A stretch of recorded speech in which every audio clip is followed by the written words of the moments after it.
Hello दोस्तों, मैं हूं शान अली और आप देख रहे हैं शान अली टीवी। दोस्तों, आज के इस वीडियो में हम बात करेंगे ब्रे वाइट के बारे में। ब्रे वाइट की ये छोटी सी डॉक्यूमेंट्री मैंने आप सब दोस्तों के लिए बनाई है। यकीनन ये आपको वीडियो ज़रूर पसंद आएगा। तो चलिए शुरू करते हैं।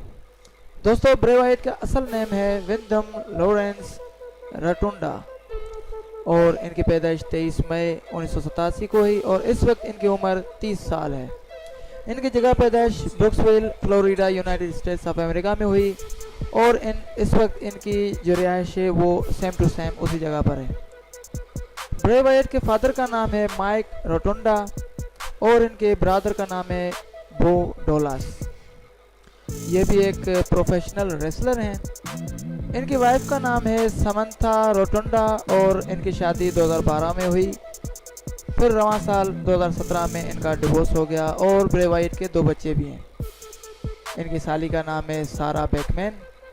सारा बेकमैन भी एक प्रोफेशनल रेसलर हैं WWE में। दोस्तों, ब्रे वाइट ने अपना डेब्यूट 2009 में किया और वो डेब्यूट जो किया वो किया था FCW यानी कि developmental territory Florida championship wrestling, जिसे शॉर्ट फॉर्म में FCW कहते हैं।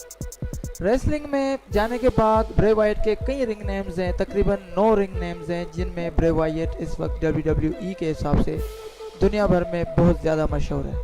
इनका फर्स्ट रिंग नेम जो था वो था एलेक्स रोटोंडा, उसके बाद एलेक्स रोटोंडो, उसके बाद एक्सेल मोलिगान, उसके बाद ब्रे वाइट जो इस वक्त मशहूर है बहुत, उसके अलावा डुक रोटोंडो, उसके अलावा Husky Harris, Levi White, Windham Rotunda. तो ये बहुत सारे इनके रिंग नेम्स थे जिनमें ब्रे वाइट बहुत ही अच्छा इनका रिंग नेम है, तो ये बहुत ज़्यादा मशहूर गया है दुनिया भर में। इनके डेब्यूट के बाद ये FCW Florida tag team champion भी बने, लेकिन उसके बाद ये 2010 में अपनी टैग टीम चैंपियनशिप हार गए। उसके बाद 2012 में ये WWE में आए और इन्होंने अपनी टीम का नाम रखा द वाइट फैमिली, जो कि बहुत ज़्यादा मशहूर है। इनके 3-4 साथी और भी थे वाइट फैमिली में, जिनके नाम हैं Bray Wyatt, Luke Harper, Erick Rowan, Daniel Bryan, Braun Strowman और रेंडी ऑर्टन। ये सारे द वाइट फैमिली के मेंबर्स। उसके बाद 2013 में इनकी टीम जो है वो सब जो मेंबर्स थे वो अलग अलग हो गए। उसके बाद द वाइट फैमिली ने रिटर्न किया 2015 में और वो इस वक्त भी शामिल है। दोस्तों, अगर हम ब्रे वाइट के WWE चैम्पियनशिप के बारे में बात करें तो वो एक मरतबा WWE चैम्पियन रह चुके हैं एलिमिनेशन चैम्बर। उसके अलावा ये 2 मरतबा फ्लोरिडा टैग टीम चैंपियन भी रह चुके हैं। उसके अलावा 2010 में द नेक्सस के बेस्ट प्लेयर ये WWE में रह चुके हैं। फेड ऑफ द ईयर इनको अवार्ड मिला है। उसके अलावा मैच ऑफ द ईयर का भी अवार्ड इनको मिल चुका है, जो कि जॉन सीना से ये मैच लड़े थे लास्ट मैन स्टैंडिंग मैच में पे बैक में। उसके अलावा most hated wrestler of the year 2010 में ये नेक्सस के हवाले से रह चुके हैं।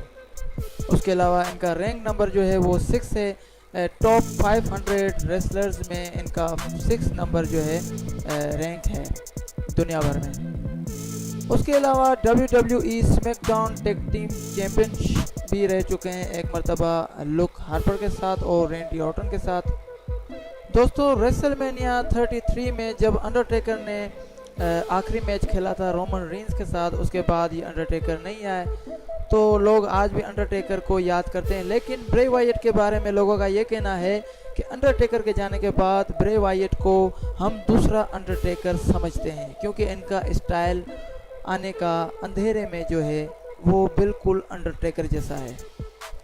दोस्तों, यकीनन ये छोटी सी डॉक्यूमेंट्री आपको ब्रे वाइट के नाम से ज़रूर पसंद आई होगी। अगर पसंद आई हो तो इस वीडियो को लाइक करें, अपने दोस्तों के साथ शेयर करें और हमारा चैनल शान अली टीवी इसको सब्सक्राइब करें। Thanks for watching. अल्लाह ने